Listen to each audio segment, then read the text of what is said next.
Hey guys, welcome back to my channel. It's Kay the PA.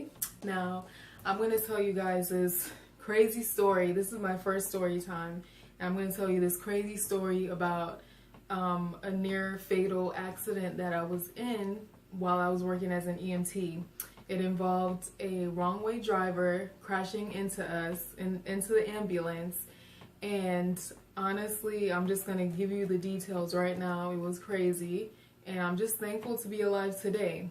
So basically, it was like 2 something in the morning going on 3 o'clock. And I worked at night because I loved it. And I really, even now I work at night. I work at the hospital now. And I still work at night because I can't work daytime. I just can't. But working at night as an EMT can be very dangerous because you can be in some sticky situations and people tend to act crazier at night. You have a lot of people drinking and driving and all that. So you place yourself at, a greater risk working at night.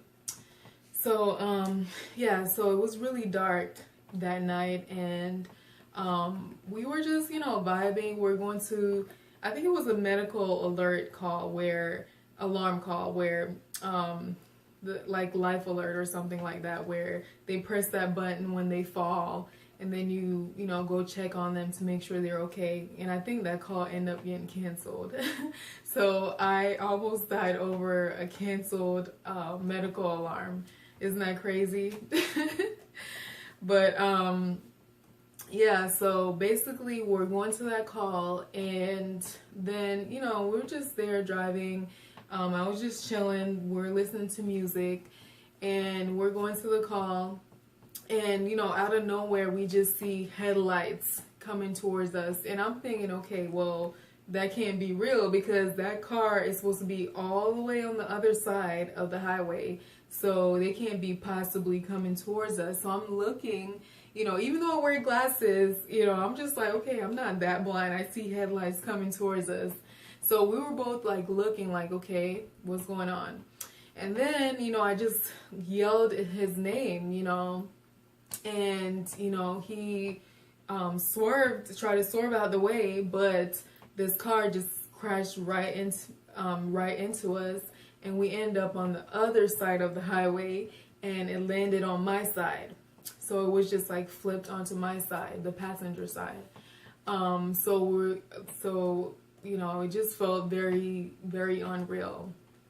And it's like I had no idea what was going on. And then all I remember was that I felt very hot fuel on my shoes. It was going through my shoes.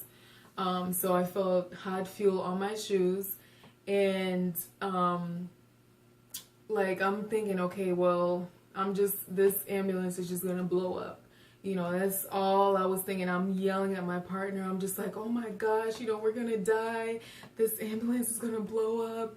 I'm thinking that's it for us, and that's like a scary feeling. And then, like, he was like, no, we're not going to die. Oh, excuse me. Yeah, so he was saying, no, we're not going to die, and he was just trying to find us a way out because we were just like basically stuck in there. And then thankfully like he went through his window, and as he was going up, I'm thinking, okay, no honey, you are not leaving me in here by myself.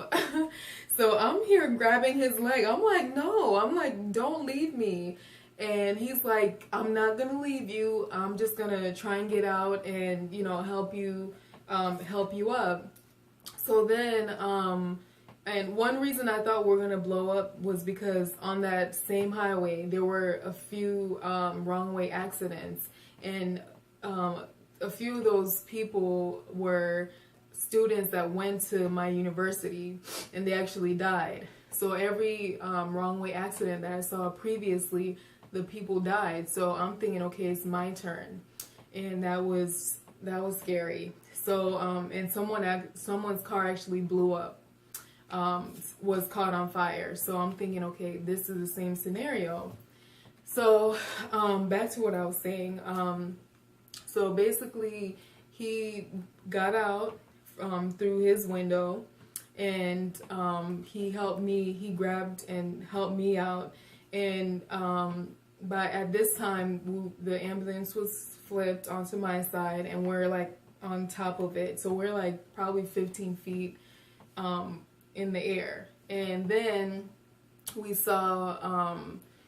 Some bystanders that saw what happened, and they came over, and I'm thinking that some of those bystanders were the guy that was in the other car. I'm thinking, okay, that's he came over to help us or something like that.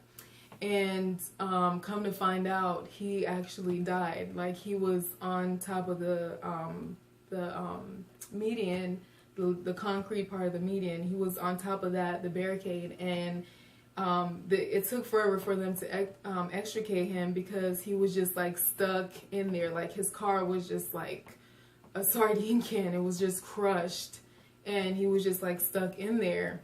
So it took them forever. The highway was like blocked off, and for like a very long time.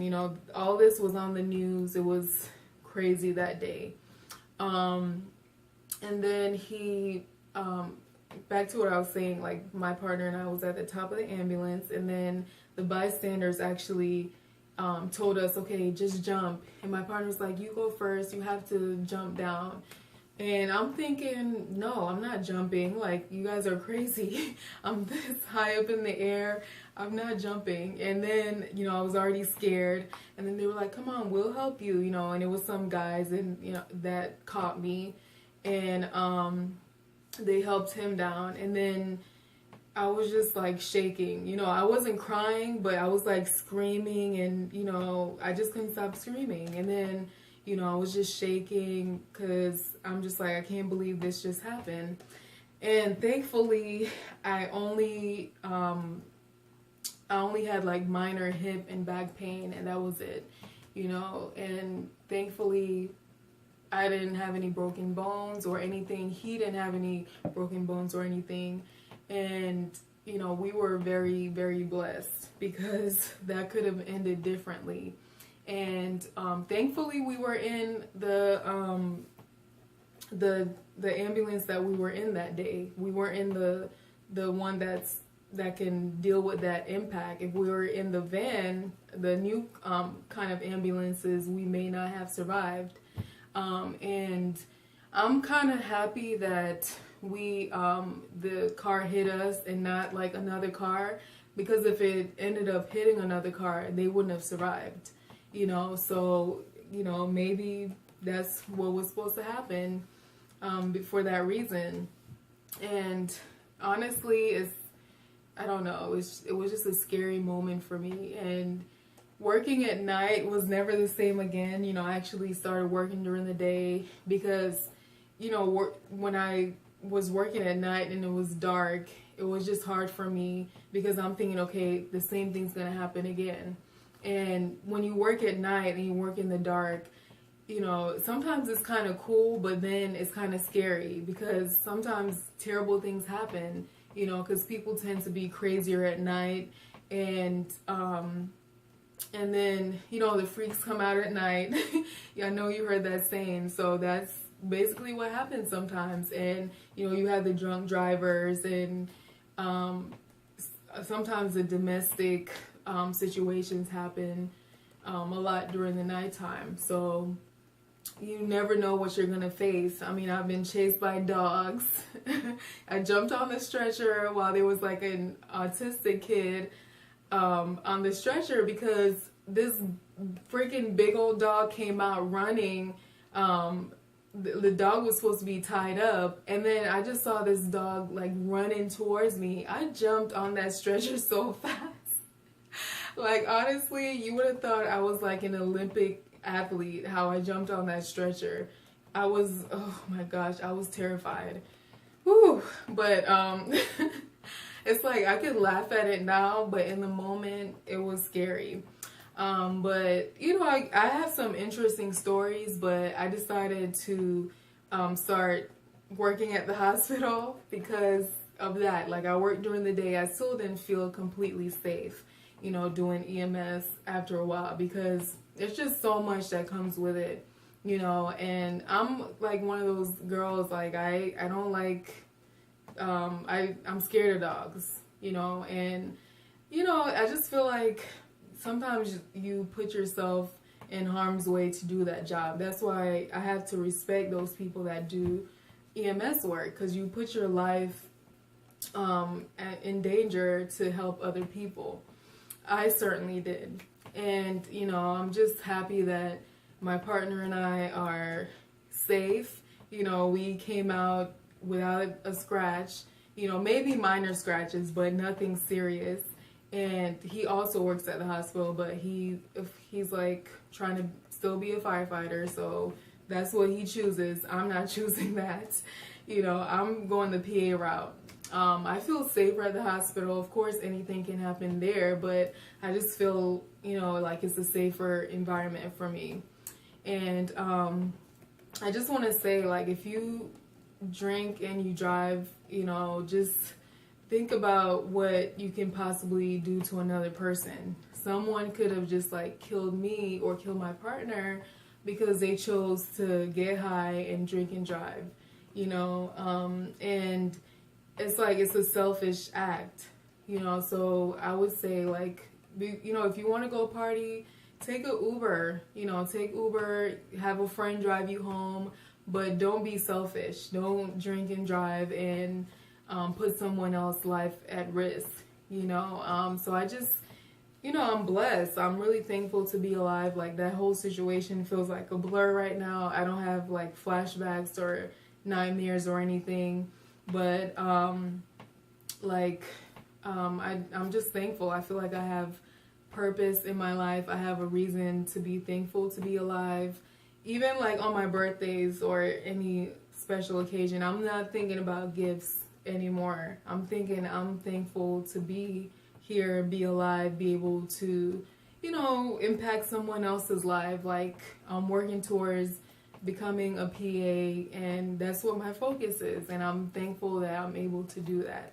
So if you have, you know, your health, just be thankful for that, and just be safe out there when you're partying or whatever. Think about other people, because it's not always about you. So, you know, that's my story. It was crazy, and I'm thankful that I'm able to sit here and share that story with you guys, and that I'm not in a grave somewhere, you know. So yeah, so that's my story. And, you know, if you want to, you know anything else about it, just leave me a comment, and thank you for watching.